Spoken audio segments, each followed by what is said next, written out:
Hello friends, this is Roxanne, and today, I'm going to recap the 12th episode of the anime called Blue Lock. Spoilers ahead, watch out, and take care. Isagi enters the small arena. Suddenly, one of the panels opens, revealing a ball. Isagi receives the ball, however, he is still confused about the current situation. Surprisingly, an unknown hologram appears in front of him. Isagi sees this and wonders what lies ahead in the first stage of the second selection. Isagi stands in the center of the square room. He stares at the hologram in front of him, wondering what its purpose is. Suddenly, the panels behind the holograms reflect a goal net. He then notices that the image on the ground is moving. Its area is gradually decreasing. Soon after, Isagi realizes the situation. Apparently, inside this square room is a simulation of a soccer game. To be precise, the situation simulated is a player who is right in front of the goalkeeper, and without moving an inch beyond the image projected on the ground, he must be able to score a goal after the other. After assessing the situation, Isagi attempts to score a goal. However, the hologram suddenly moved and stopped the ball from hitting the net. Isagi is shocked to see the hologram stop the ball, as remarked by Isagi. After a while, Isagi looks up in the square room. There he notices a screen with a timer. Written on a screen is the number of goals he has to clear and the time he has left. During this moment, he needs to score 100 goals in less than 90 minutes to clear the first stage. With that said, the first stage is a test to evaluate the player's ego during solo fights, particularly when in front of the goal. Likewise, this stage emphasizes the necessity for a powerful weapon. For Isagi to clear the first stage, he must pass by his relying on his skills alone.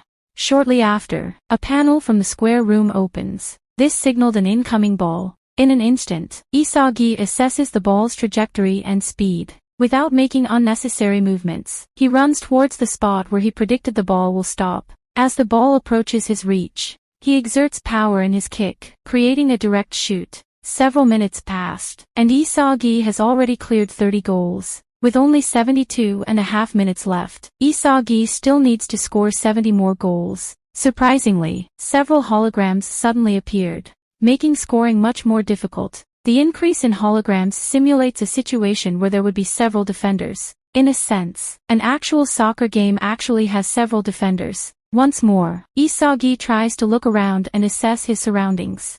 He attempts another direct kick but fails. According to him, the addition of defenders made the difficulty level grow exponentially. Meanwhile, Unri and Ego are seen watching the first stage through a monitoring system. Ego explains to Unri how the Blue Lockman works. Apparently, there is a microsensor chip inserted in the balls. This chip creates a physical reaction once the hologram sense that contact was done. Ego coins this as holographic sports technology. After Ego's explanation, Unri reminds Ego that they do not have any more funds left.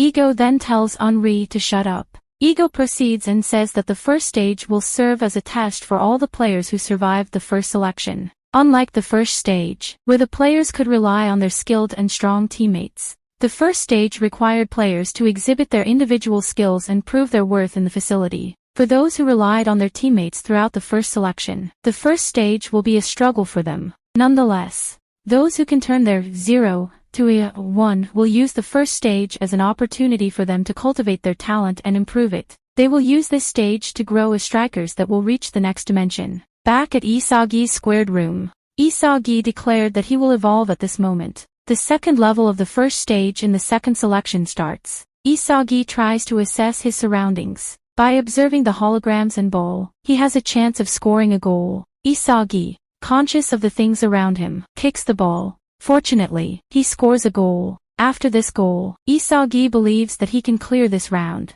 The screen in the room notes that he has only 48 minutes and 20 seconds to clear 52 goals. Meanwhile, Unri and Ego are watching the players' progress in the monitoring room. Unri says that the kids are progressively improving. She also says that the design training was impressive. Ego tells her to not get too impressed. Ego states that the first part of the stage has just started. Back at Isagi, he has cleared 12 goals in just 6 minutes and 6 seconds. Now, he only needs to score 40 goals. Suddenly, the speaker rings and the screen changes from the second level to the max level. After this, the defending targets start to move. Likewise, the ball that Isagi receives is unspinning slow balls. As a result, Isagi found it harder to score a goal. At the monitoring room, Ego tells Henri that the maximum level practices high-level passes. These passes are harder for the players to adjust to since they move at random directions and speed. Ego states that these passes are perfect for creating a world-class situation of being in front of the goal. Ego notes that players must possess shooting precision, increased stamina, and mindful awareness. Ego says that players who do not have these skills won't be able to clear this stage. Back at Isagi, he finds himself struggling as he has not scored a goal yet. Shortly after, Isagi realizes that he was struggling because he was used to receiving good passes. Bachira would always pass easy-to-receive balls to him, unlike the messy balls being thrown at him in the simulation. Likewise, Kunigami would help Isagi score goals by acting as a wall to block the opponents. Similarly, Chigiri would always be on the other side, waiting for Isagi's pass if he ever had a hard time. Because of these three, Isagi was able to score in games. Isagi realizes that he never fought on his own. After knowing this, Isagi remarks that he can't keep on relying on others. Isagi declares that he wants to be able to fight with his talents alone. By focusing on his new motivation, Isagi attempts to improve his skills. In a swift moment, Isagi observes his surrounding. He analyzes the position of the targets and goalkeeper. Soon after, Isagi rushes toward the shooting spot. He then locates the ball's trajectory and its spin. After grasping all of these, Isagi kicks the ball, hoping to score a goal. Unfortunately, the goalkeeper hits the ball, preventing Isagi from clearing a goal. Isagi notes that he failed to shoot because the ball did not follow the same course that he envisioned. Although Isagi assessed his surroundings, he still finds it difficult to direct the ball's course and score a goal. Isagi states that he must be able to shoot accurately if he wants to clear this stage. Once more, Isagi tries to score a goal. The ball comes in front of him, and Isagi kicks the ball in its impact point. With such great speed, the goalkeeper was unable to stop the ball from hitting the net. After this one goal, Isagi realizes his formula to constantly score goals. By combining his spatial grasping ability with his direct shoot in the impact point, he can score a goal by himself. Isagi then remarks that he is learning new things about himself. Meanwhile, Henri tells Ego that Isagi is rapidly getting better. Ego then notes that human creatures behave in ways that they deem preferable. Ego says that Isagi must be shaking at his evolution right now. At Isagi's room, the speaker rings, and the screen shows 0 goals. Thus Isagi successfully completes the first stage of the second selection. After clearing the first stage, Isagi walks towards the waiting room for the next stage. In the waiting room, the screen on top notes that players must move forward in teams of 3. Isagi looks around the room filled with unfamiliar faces. He notices the instruction on the screen and wonders what they will do in the next stage. While looking around the room, Isagi sees Nagi and Ryo's faces. Isagi deduced that Nagi and Ryo may have stayed in the waiting room since they were waiting for Zentetsu. Soon after, a voice calls out Isagi's name. Apparently, Bachira had just finished the first stage of the second selection.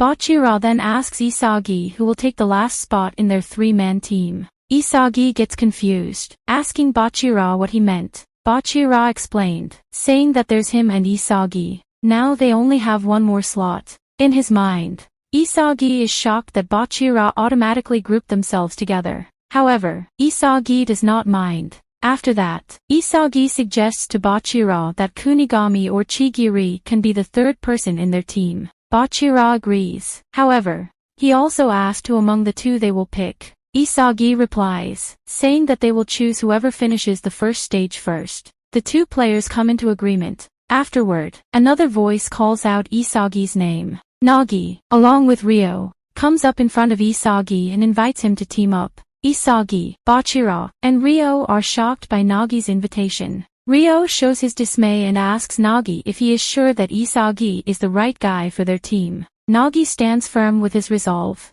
stating that Isagi was the most impressive in their previous match. Nagi adds that he also wants to play soccer alongside Isagi. On the other hand, Isagi refused Nagi's order, remarking that he and Bachira are a team. Nagi understood Isagi's reason to reject his invitation. Surprisingly, Nagi offered a solution to that concern. Nagi unexpectedly states that he will be joining Isagi and Bachira's team, leaving Ryo behind. The other 3 players are shocked. Ryo asks Nagi what he was planning on doing. Nagi explains to Ryo that they were not the strongest in their match against Team Z.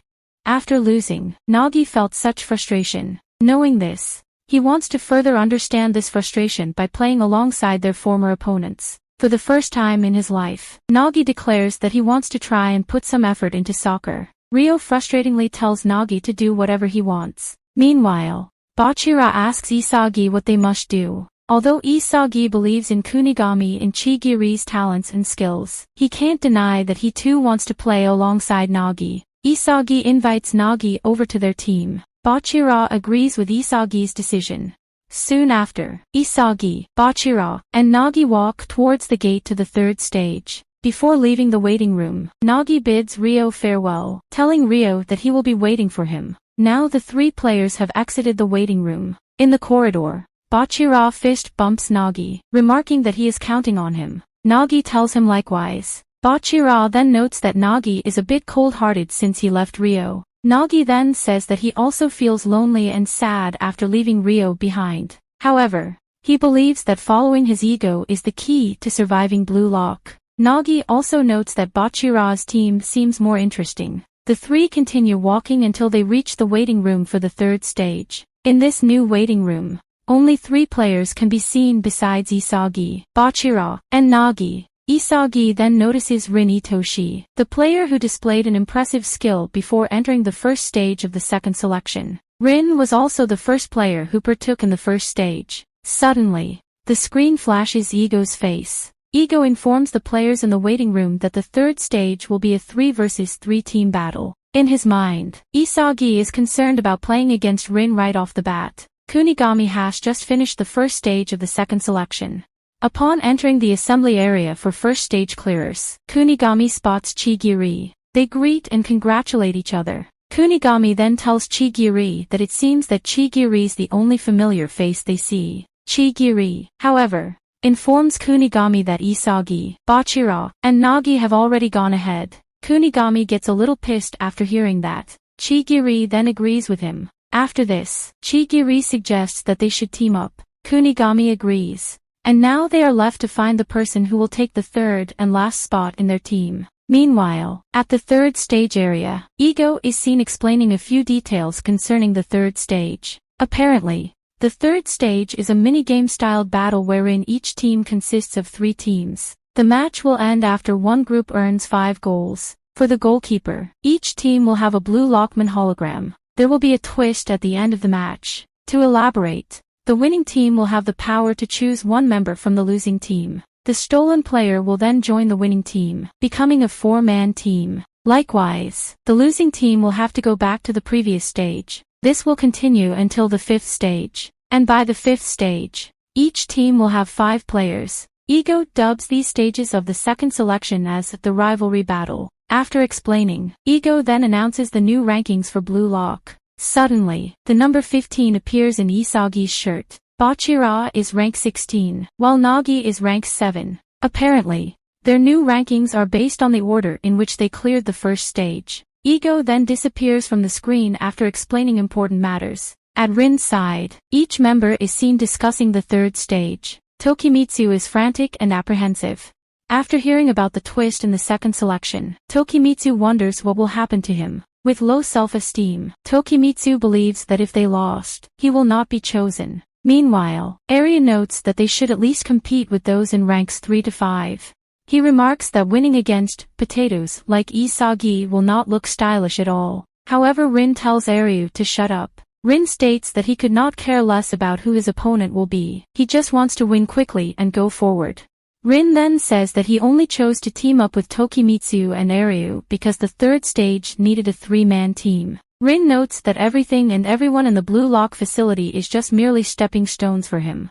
Rin regards that he just participated in Blue Lock to take advantage of the system. Rin then declares that his football is ultimately fueled by the thought of crushing Sae Itoshi. After hearing that, Isagi is shocked to realize that Rin is the younger brother of the genius middle fielder Sae Itoshi. Bachira then laughs, noting how egoist Rin is. Nagi then remarks that their team is filled with eccentric players. Isagi then mutters an apology to Nagi and Bachira. Although Isagi knows that they are one extremely tough team to beat, Isagi's ego tells him that he must play with them. So Isagi invites Rin's team to play against them. After hearing the invitation, Bachira and Nagi agree with Isagi's decision. Similarly, Rin agrees, saying that anyone would be fine. With all 6 players agreeing, they enter the 3rd stage of the second selection. And this brings the anime to an end. Comment for part 13. Don't forget to like and subscribe if you enjoyed, and turn on the notification bell so you never miss out on another video. Until next time, take care.